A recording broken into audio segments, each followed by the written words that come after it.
অন্তর সহ যারা আছেন সকলকে আজকের এই প্রতিবাদ সমাবেশে অংশগ্রহণ করার জন্য সকলকে অসংখ্য ধন্যবাদ জানাচ্ছি।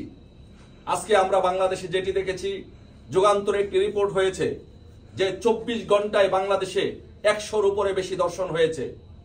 আমরা দেখেছি কিভাবে প্রকাশ্যে রাস্তায় একজন ব্যবসায়ীকে খুন করে, একজন স্বর্ণ ব্যবসায়ীকে খুন করে বনশ্রীতে তার কাছ থেকে প্রায় 150 ভরি স্বর্ণ এবং 1 লক্ষ টাকা ছিনতাই করা হয়েছে। আমরা সারা বাংলাদেশে দেখেছি, আমরা দেখেছি রাজশাহী ঢাকা টু রাজশাহীগামী একটি বাসে ডাকাতি করে একজন নারীকে কিভাবে ধর্ষণ করেছে। বাংলাদেশ যেন আজকে একটি ধর্ষণের নগরীতে পরিণত হয়েছে। এই বাংলাদেশকে আমরা চেয়েছিলাম, এই বাংলাদেশকে মুক্তিযোদ্ধারা চেয়েছিল। আমরা কখনো এই বাংলাদেশ চাইনি।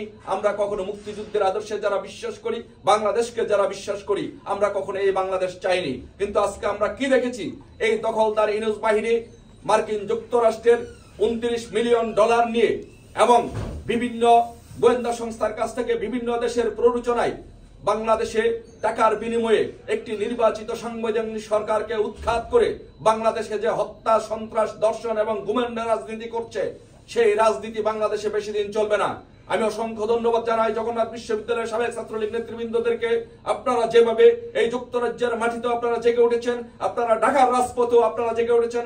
বাংলাদেশে কোন সরকারের সফলতা ব্যর্থতা সবকিছু যখন নির্ভর করে, যখন কোন বিশ্ববিদ্যালয়ের কথা প্রথমে আসে, সেই বিশ্ববিদ্যালয়টি জগন্নাথ বিশ্ববিদ্যালয় বাংলাদেশের একটি প্রাণকেন্দ্র। জগন্নাথ বিশ্ববিদ্যালয়ের ছাত্ররা, ছাত্র নেতৃবৃন্দ 52-এর ভাষা আন্দোলন থেকে 69-এর গণঅভ্যুত্থান, 71-এর মুক্তিযুদ্ধ এবং 90-এর স্বৈরাচার বিরোধী আন্দোলনের সময় 111 সহ প্রত্যেকটি আন্দোলনে জগন্নাথ বিশ্ববিদ্যালয়ের ছাত্রবৃন্দ, সাবেক ছাত্রবৃন্দ, বর্তমান ছাত্রবৃন্দ ভূমিকা রেখেছে। তারই ধারাবাহিকতায় আপনারা আজকে লন্ডনের মতো জায়গাতে আপনারা এত ব্যস্ততার মধ্যেও আপনারা যেভাবে এই ইউনূস দখলদার ইউনূস বাহিনীর বিরুদ্ধে আপনারা যেভাবে গর্জে উঠেছেন, আপনাদের কাছে মাথা নত করে আপনাদেরকে শ্রদ্ধা জানাচ্ছি, আপনাদেরকে সালাম জানাচ্ছি, আপনাদের কাছে কৃতজ্ঞতা প্রকাশ করেছি যে আপনারা শেখ হাসিনার পাশে আপনারা এইভাবে দাঁড়িয়েছেন। আমরা বলতে চাই জগন্নাথ বিশ্ববিদ্যালয় সহ যারা সারা বাংলাদেশের সমস্ত বিশ্ববিদ্যালয়ের কাছে অনুরোধ করব, সকল প্রগতিশীল রাজনীতিবিদদের কাছে অনুরোধ করব, আসুন আমরা বাংলা এই দখলদার ইউনূস বাহিনীর কাছ থেকে আমরা বাংলাদেশকে রক্ষা করি।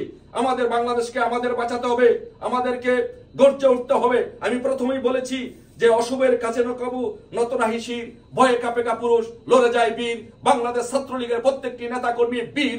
আমাদের জন্ম হয়েছে আন্দোলন থেকে, আমাদের জন্ম হয়েছে সংগ্রাম থেকে। 1971 সালে মুক্তিযুদ্ধের এককভাবে বাংলাদেশ ছাত্রলীগের 17,000 নেতা কর্মী জীবন দিয়েছিল।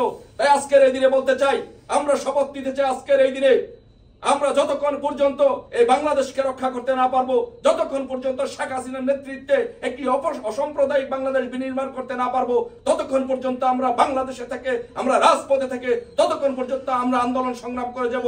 যতক্ষণ পর্যন্ত শেখ হাসিনাকে, বঙ্গবন্ধু কন্যা শেখ হাসিনাকে বাংলাদেশে প্রধানমন্ত্রী করতে না পারবো, মুক্তিযুদ্ধের সরকার প্রতিষ্ঠিত করতে না পারবো, ততক্ষণ পর্যন্ত আমরা রাজ থেকে আন্দোলন সংগ্রাম, রাজপথে থেকে আন্দোলন সংগ্রাম করে যাব, যুদ্ধ করে যাব, লড়াই করে যাব এবং বঙ্গবন্ধু কন্যা শেখ হাসিনাকে বাংলাদেশে নিয়েই আমরা ঘরে ফিরে যাব। সেই প্রতিজ্ঞা আজকে এখানে করছি। সবাইকে আবার ধন্যবাদ জানাচ্ছি। জয় বাংলা, জয় বঙ্গবন্ধু।